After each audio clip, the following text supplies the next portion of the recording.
Hello again, everyone, and welcome to another edition of the Inside Lowell Daily Pulse, the Thursday, February 20th edition of the Daily Pulse. I'm your host, 𝗕𝗂𝗋𝗆, coming to you from the WellPoint Studios here in beautiful, frigid, but still beautiful downtown Lowell. And you see all the activity bustling around as everyone prepares for Winterfest 2025. It kicks off Friday night into Saturday, day-long festivities on Saturday. Hope we see you both nights, but if not both, then certainly one of the nights. We'll talk more about Winterfest on tomorrow's Daily Pulse when we have our friends Batch and Han in the house, the reduced power hour as we're calling it. But today, we are excited to have our special guest joining us on the Zoom line. Let me make sure I turn her microphone up now. Our friend Jomarie Buckley from the town of Tewksbury, Tewksbury Together. Good morning, Joe. How are you? Yes, remoting in from Tewksbury today, Teddy.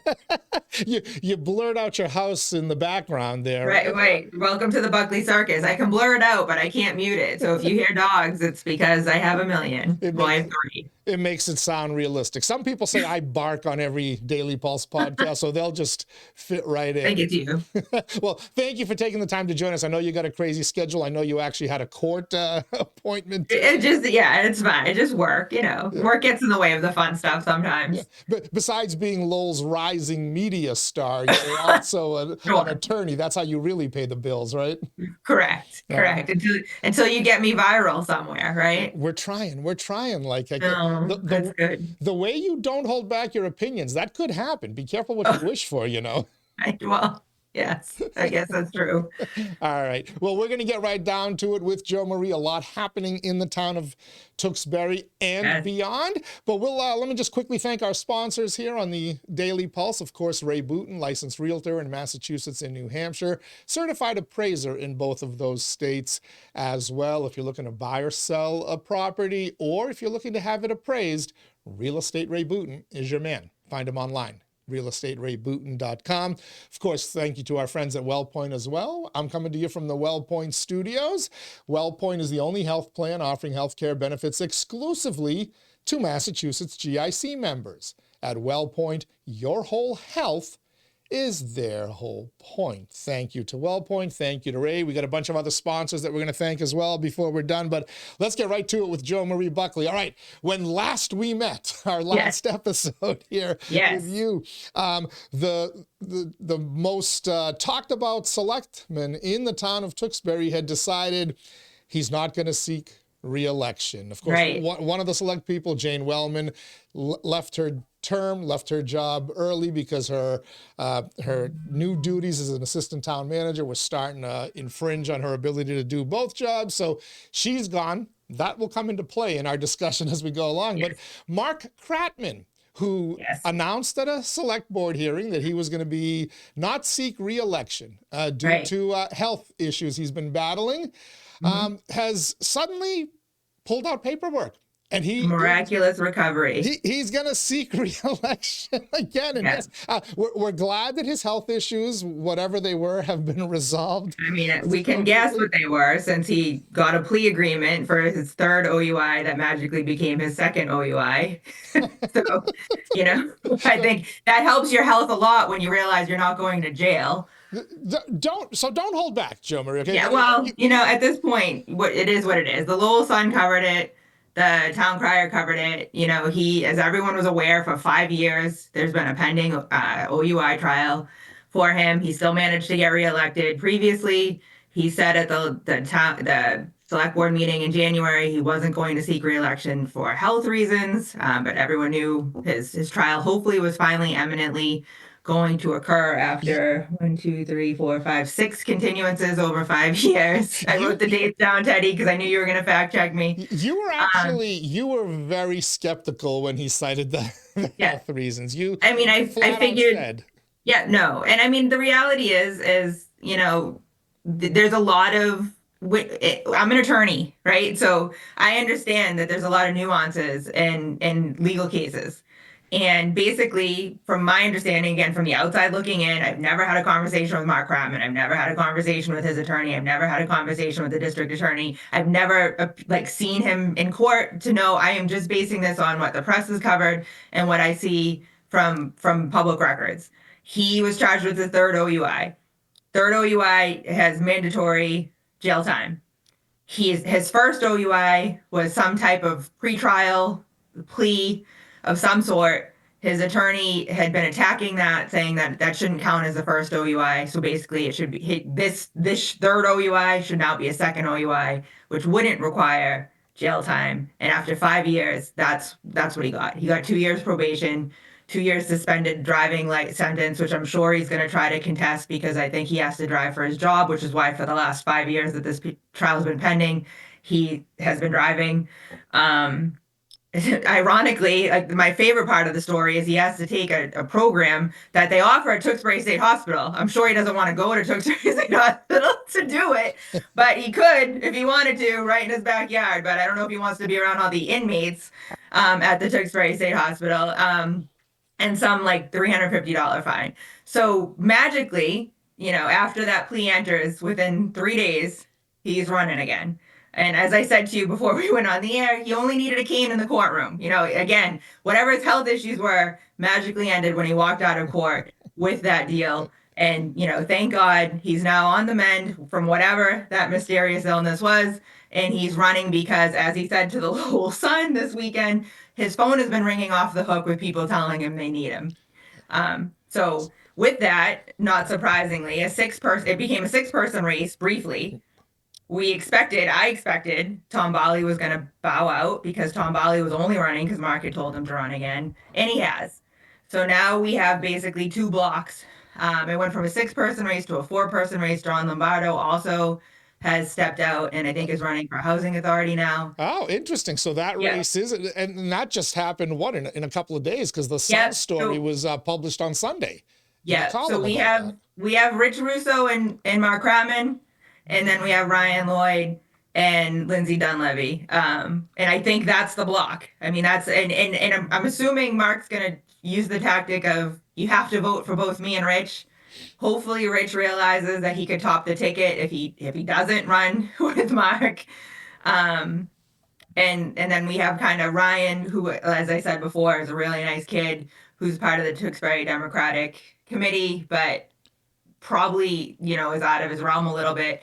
And then Lindsay Dunleavy, who has the family history with the select board. But, I don't know if that kind of historic name recognition is going to be enough. All right. In fairness to Selectman Kratman, you're an attorney, so once a court makes a ruling, it's fact. We can all criticize them. We can speculate, right? I'm not criticizing at all. I think he had a really good attorney get him a really good deal. And I think I will say this. The only time the press has seemed to cover this, if I want to kind of throw shade at 2 entities for this whole, as you called it, the Kratman Chronicles, it wouldn't be his attorney and it wouldn't be him. It would be, we have local media who claims to be responsible reporting local media and didn't touch this case. Every time this trial got continued, there should have been something in the paper because people should have known. And basically from 2021 until he took the plea at the beginning of February 2025, I think there was 2 articles because no one cared, right? So I don't fault Mark for that. I don't fault his attorney for that. The second thing is, everyone's been saying, well, his attorney's juiced in because he's on the Governor's Council and he's nominated a lot of these judges. The reality is, Teddy, when you've been an attorney for a lot of years, like his attorney was, you get to know the judges. Cool. And you don't get favor. You don't curry favor because you've been practicing for 30 years, but you get to know kind of, okay, this judge, if I make this argument, this judge is more likely to follow that argument and rule in my way. And I think that's what Attorney Kennedy, he's been around for a long time. He's been in district court for a long time. I fault the district attorney's office, and I probably shouldn't say that as a state attorney. For 5 years, they allowed these continuances. And if you look, like the first trial was continued because of COVID, which so many trials in 2020 and 2021 that happened. But you get to the point where Mark Kratman's attorney is filing for a continuance and not even giving a reason. He's leaving the affidavit blank. The part where you say why you need a continuance, he's just leaving it blank. And the DA isn't challenging it and the judge is allowing it. So I think at the end of the day, it's easy to go after, Mark was really smart to get an attorney who's been around for so long that he kind of knows the mechanisms to do this. And I don't fault him for that at all. I will fault him that for 5 years, this has been a distraction for the town. I still believe when you have situations like this, I think there needs to be a code of conduct that when you're in situations like this, you should do the right thing and step down. And that's what's frustrating to me is I gave him credit when he said he was going to step down. I was on this podcast and I said, good for him that he's finally acknowledging he has personal stuff he needs to deal with that may not make him available to the town in the way he should be. And I think that still exists. I think when you're on probation and you have all this other stuff, I don't think you can effectively, and quite honestly, I just don't think he should be the ringleader of what's happening in our town right now, and he is.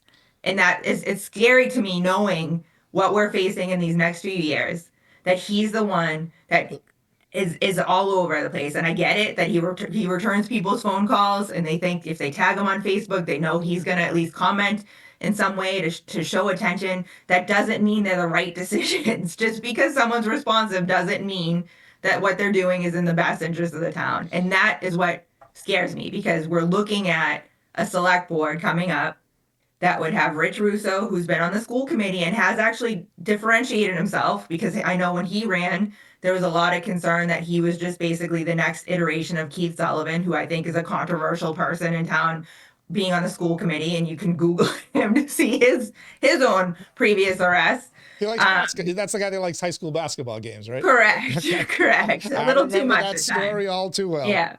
But he has distinguished himself, and he is a professional. And I do think at the end of the day, like I said, he could top the ticket in the select board race if he runs on, this is what I've been able to do for the school committee. I understand how to read a budget. He's in the finance world. If he focuses on that, my concern is he's going to be so enmeshed in the fear-mongering that is occurring with the MBTA communities, which we can talk about again if you want to, and with some of the other things going on in town, that his message is going to be lost. And I think what we need in this election, which we always need, and what we need on this board, we need the grown-ups to be the grown-ups. And unfortunately, I will still say that Mark Kratman is not a grown-up. He's the contrition who's going to be the contrition just to be the contrition. He's the one that is going to say, black when everyone else is saying white, just so he can bang at the table and say, but I'm saying black, I'm saying black. Even if that's not the right thing to say. And we don't need, those people create chaos in times like this. We need people who are focused on the issues and who are going to be able to get us through what is going to be difficult times coming up. We all know this. All right. So it's pretty safe to say that you will not be casting one of your 2 votes for a select person for Mark Kratman. You've made that clear. You've been critical of him. You've been skeptical. You were skeptical of the whole health thing back at the time. In fairness to him, he seems to keep getting elected. And it's not, even though this trial may not have gotten the coverage you thought it warranted, people have known. It's not like it was kept a secret. It wasn't swept under the rug. People knew he was dealing with this. It was kind of front and center in the kind of talk around the town. How do you explain his success? I think, as I said before, when I said the best description of him is he's a mile long and an inch deep, he's everywhere. He's the guy that shows up for every photo op. He's on the Wilmington-Tewksbury chamber. So anytime there's a ribbon cutting, he's the one holding the scissors. And he's involved in all these different committees in town that, give him kind of the recognition. And I'm not faulting him for that. I don't think he doesn't want to be a, participating member of Tewksbury. I just don't think he's an effective participant. I think what he wants to accomplish is actually against the town's interests in most cases. And that's what worries me. It's the policies that have you upset. Correct. It's his stances. It's like, I want to be different to be different. And I want to go against the grain to go against the grain. Right. And that's not effective unless you're someone like President Trump. You know what I mean? Like, when you get to that level, then you can be controversial and try to back it with people that you think can help get you to that alternative. But when he's not that. He's not that. But he is. So is it safe to assume that those who are voting for him, which is more than, and he gets enough votes to get into the top 2 or whatever, is it safe to say that they like his policies enough, his positions enough that they're overlooking the other issues and saying, well, they're not major enough transgressions for me not to vote for somebody who aligns with my vision for the town. Is that a fair assessment, Jomarie? I mean, I think partially. I think, like I've said before, Tewksbury is baffling to me in that this town doesn't think it deserves better. And I think it's a town of very hardworking middle-class people who think that everyone should kind of get second chances. And in most cases, I agree with that. But when we're talking about town leadership, I think we have to hold people to a higher standard. And I think the reality is most people who know Mark don't really listen to what he's saying. They just know he showed up. He returned a phone call. He'll reply to a comment. And I think that's what it is. It's not so much, if anyone actually listened to him, I think they would be concerned. But I think the reality is because he's speaking and he's taking the time to speak and he's taking the time to respond, that's all people are seeing. Well, so I will tell you that since our last conversation, somebody reached out to me and said, my family lives in Tewksbury and they support him 100%. Yep. And the reason is because he is the only one who will get back to them when they reach out for comment. Is that a failure on the rest of the board? Is the rest of the board not as responsive? Is he more responsive? And the social liking things on social media and replying on Facebook is great, but we're talking about person-to-person communications, a phone call, some type of individual response here. Is the rest of the board lacking in this?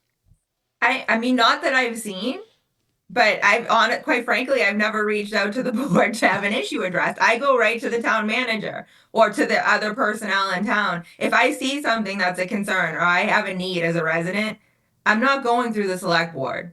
And I think that's part of the problem in this town is unless you feel like you're a close personal friend of a select board member, no one's really looking at them to fix anything, And I think that's going to bring us to kind of the next thing I wanted to talk about today is at the February 11th select board meeting, how John Curran was treated. And I'm really concerned that having a brand new town manager coming in under the guise of not having support from previous select boards and previous towns that he worked in was now pretty much, begging the select board to not put him in a situation where he's going to be breaking the law. Yeah, let's get into that. He almost wasn't heard. It almost wasn't heard. His honeymoon might have been the shortest ever for a town manager, city manager in this region, right? Yeah. No. And so just for people who didn't watch the meeting, and if you want to see it, it's the February. I wrote this down too, Teddy, because I knew that you're the February 11th select board meeting. It's around hour 3. It's a long meeting because they were doing some budget reviews, which I also want to touch upon just for a second, because if you actually just listened to the contradictions spoken by some of the board members, you would be concerned. But around hour 3, I think it's like 3:08 or something, John Curran says, we have this directive from the state specifically to the town manager that I have until this February deadline to respond that we have a plan for the MBTA Communities mandate. If I don't respond, I am violating the state statute that currently exists. Please don't put me in this position. And it ended up being a 2-2 vote. And I was shocked because, when Pat Holland started talking and I was like, oh my God, he's going off script right now. I was so excited to hear that he actually believed, we're not saying we're doing it. We're not saying that we're submitting it, and we're going to force it down the town's throat, but we have to respond. We have to allow the town manager to respond. I was thrilled. I was like, okay, he gets it. He gets that you don't do this to the brand new town manager. And then after the vote happens, he's like, all right, John, I guess you don't need to write anything. And John's like, no, now I get to, because the 2-2 vote means I get to. And that, again, just, terrified me that the chair didn't understand what a tie vote means in the situation. Yeah, so to backtrack for a second, it was a 2-2 vote. Some folks might be saying to themselves, well, how do you have an even number of select people? Well, that's because Jane Wellman stepped down. Let me ask you a question. Did she make a mistake stepping down with just a couple of months to go before the election?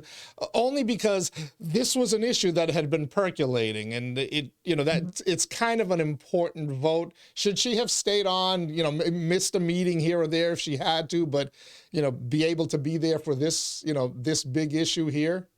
Listen, I'm never going to judge someone else's decision I had to step down from the Wilmington Select Board when my divorce was heating up and I realized that it was going to become a distraction. How close to And the election did you step down, though? No, I had been reelected the previous year. So I was 1 year into a 3-year term. Okay. And yeah. And so I would have stayed on if I only had a few more months, I would have stayed on. I guess to answer the ultimate question, but I also You just did. understand. Thank you. I also understand when you have things going on that could be turned into a distraction. You know, you do. I guess. Okay, here we go, Teddy. This is hit record because Jomarie's getting on her soapbox. Let me jot this down. Here's our sound bite. Jomarie's getting on her soapbox. There's no one person in any town that is so important to that town that they are so necessary that the town can't recover without them or can't function without them. And I think what I realized when I was a select board member in Wilmington and my residency was possibly going to be coming into question based on decisions that were happening in my divorce, I realized I had the option of staying on the board and trying to continue to do well and trying to do what was right for the town, knowing that the people that didn't want me on the board initially and that were gunning for me were going to and had already started kind of the rumblings of my residency. And I realized the longer I stayed on the board, the more that was going to be a distraction from the real issues that the board needed to focus on. And so I made the decision for the town, for my children, who I didn't want to have to go through any more than they were already going through, that I was going to step down at that point. And I think with Jane, she has a new work responsibility. She has stuff, I think, in her personal life that she is in good things that she is working towards that I think were becoming more and more time consuming. And I think she made the decision that she couldn't give the time that was necessary for the next few months. I'm disappointed with that because it did create a supermajority, but I'm also okay with it when we have tie votes that go to the right decision happening. And I think we only have, 3 more meetings before the next election.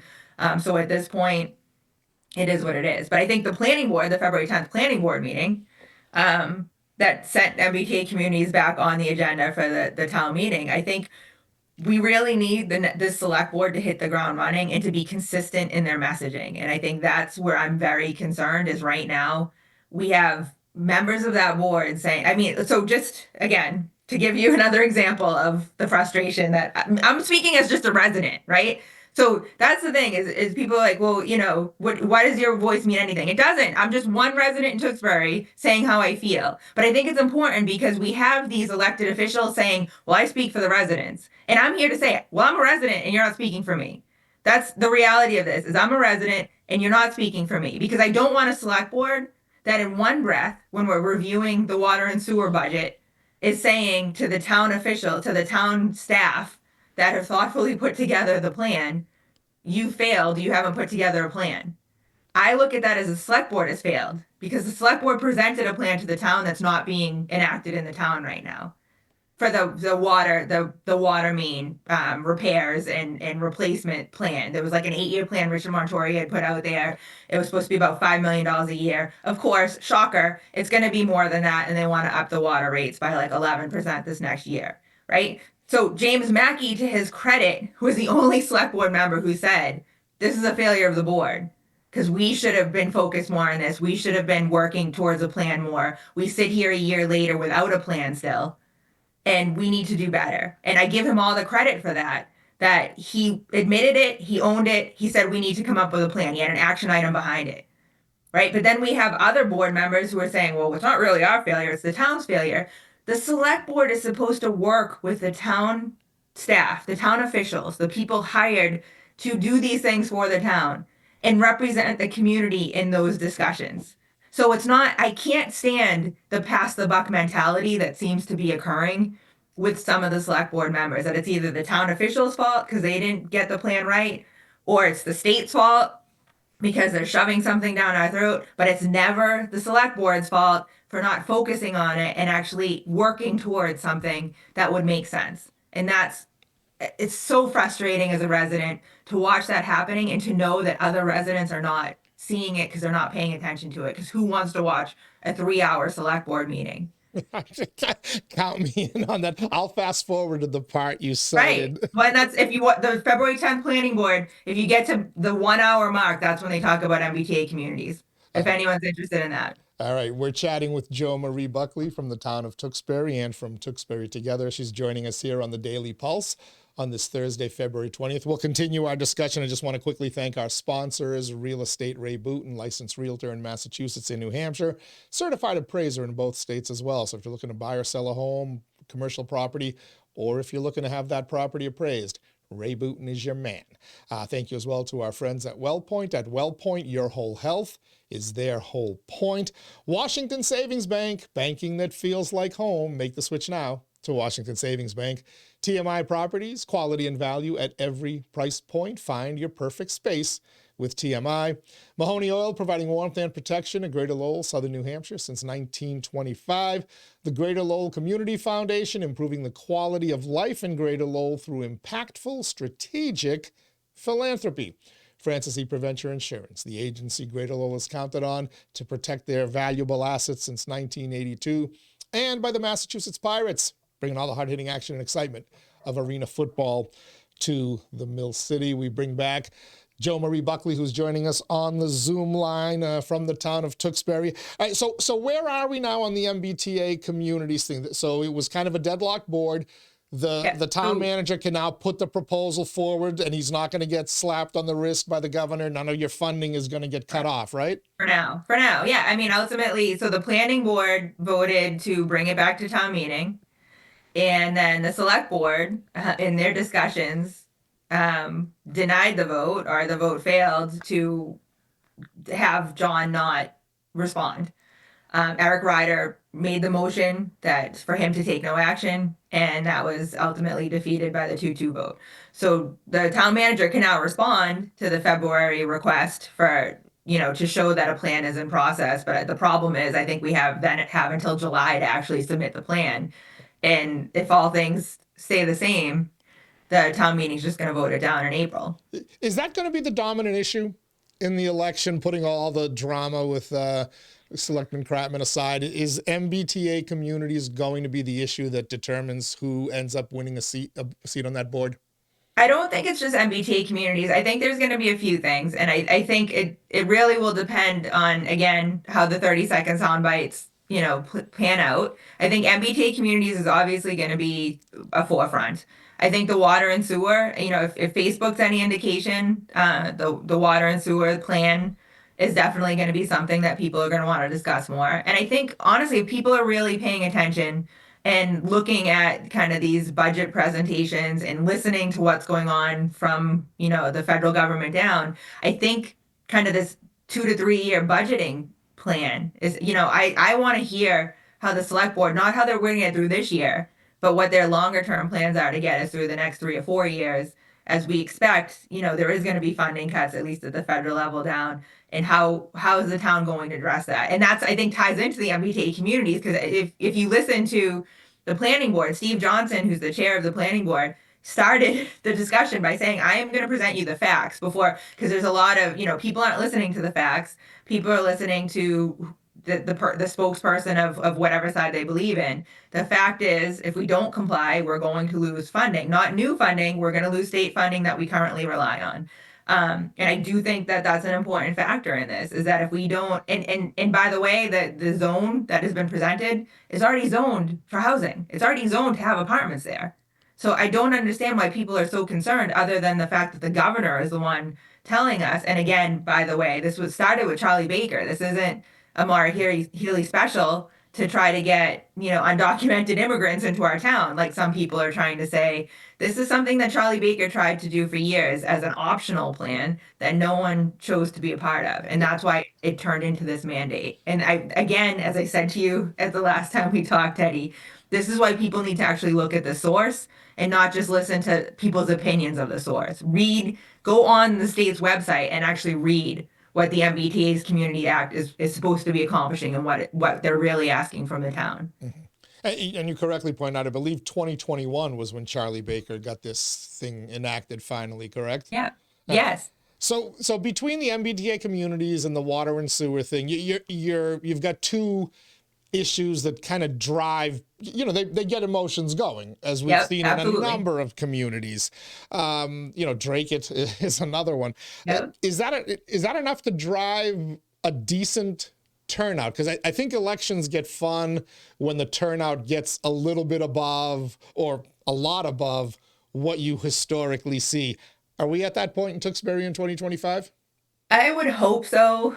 But my concern is now that it's when it was a 6-person race, I was excited at the idea that at least, there was a couple of unknowns in that race that might get new voters out to vote. Mm-hmm. And it wouldn't just be the same voter base that we generally see. Now that it's back to a 4-person race and kind of seeing what those blocks look like, I'm concerned that we need to get new voters engaged in town. We need, a few weeks ago, someone texted me and she's like, were you aware that someone on the Board of Health also owns a restaurant in town? And I'm like, yes. And she's been on the Board of Health for years now. And it was one of those things where I had to put my phone down so I didn't start screaming. Like, why isn't this something people are aware of when the person is running? Why is this something that we're asking years later? Like, what's going on? I can't be the only one awake here. Unfortunately, you might be. So my hope is, that we're going to get more voters. And I think with Rich Russo, because Rich Russo has a younger demographic, he's more involved in the schools, obviously being on the school committee. I think he's going to draw a larger turnout than we might see. He did when he ran for school committee back in 2022. So I would expect it's going to be a decent turnout. I just don't know how many new voters we're going to get. All right. So it sounds like it's going to be. We got to work on organizing a debate, by the way. I don't know. Like I said to you, based on everything I'm saying and all of these, I don't think I'm an impartial moderator. Yeah, and quite honestly, I was going to debate Mark when I ran in 2022 and he had theater tickets that night. So I don't think Mark wants me in the same room as him when he's being asked questions about policy. We'll ban you from the office and the studio on that night. Fine. But if we can make one happen, we'll get it done. Okay. That's fine. That works for me. I can color commentary before and after. All right. There you can do the analysis. I like it. Oh yeah.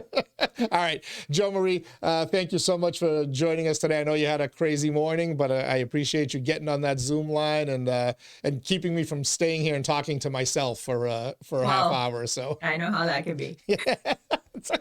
You do that often too, huh? All the time. Yeah. All right. Afternoon. Well, thank you so much. You're starting to push some buttons in the town. I'm starting to hear from people, which is good. We're accomplishing what we wanted. That's fine. I'm not like you said to me, Teddy, I think it was after the last time I was with you. You said, I still can't figure out where you lean. Right. And I hope people understand I don't lean anywhere. I have no agenda here except to speak my version of the truth. And I know it's just my version of the truth, but it's time it's said. It's time. And quite frankly, because I don't have any intentions of running for anything in Tewksbury, I think I kind of have this, devil may care attitude that I can speak freely. And I love that's where we're at right now. But I'm not doing this. I'm not out to get Mark 𝗏𝗏𝗏. I'm not out to get anyone in this town. I'm just here to say, it's time for Tewksbury to wake up and to see what's happening and to be honest about what we deserve. And we deserve a lot more than what we've settled for. Well, and that's my hope. We may not know where you stand on federal and state issues yet. We'll try to get that out of you, but I think we know where you stand. Good luck trying. Where on Mark 𝗏𝗏𝗏 and Tewksbury, you're not shy about stating your opinions. So no. I love Tewksbury and I want the best for it, which is why Tewksbury Together exists. Kind of ironic that I have a nonprofit to try to promote, community service and charitable work while I'm here speaking the truth about what our politics look like. But the reality is as much as the messaging from this episode might be different, I think we get a lot more accomplished when we work together. And I think the problem right now is we have people in leadership roles who think that the only way they can stay successful is by division. And so that's where I'm really interested to see is if we can get more people united to really understand this. Listen to the planning board. I was very excited to hear the planning board chair and some members of the planning board talking about things in a very rational, grown-up way. Let's start focusing on the grown-ups at the table. All right. Thanks, Jomarie. We appreciate it. We'll talk to you soon. Sounds good, Teddy. All right, that's Jomarie Buckley from the town of Tewksbury, a regular contributor here on the Inside Lowell Daily Pulse. And we'll get her in here to do some Tewksbury Together podcasts as well. Just no debate moderation for now. We'll work her in. Hey, want to thank everybody for joining us on today's edition of the Inside Lowell Daily Pulse. The focus, of course, we say the Daily Pulse focuses on Lowell and the world around it. Tewksbury is certainly the world, but near us, not just way around like we go sometimes. Tomorrow, we'll go around the world with Batch and Han, 2/3 of the Power Hour crew. What did Meatloaf say? 2 out of 3 ain't bad. We'll talk to them tomorrow. We got a lot to talk about. Until then, everybody stay safe, stay warm.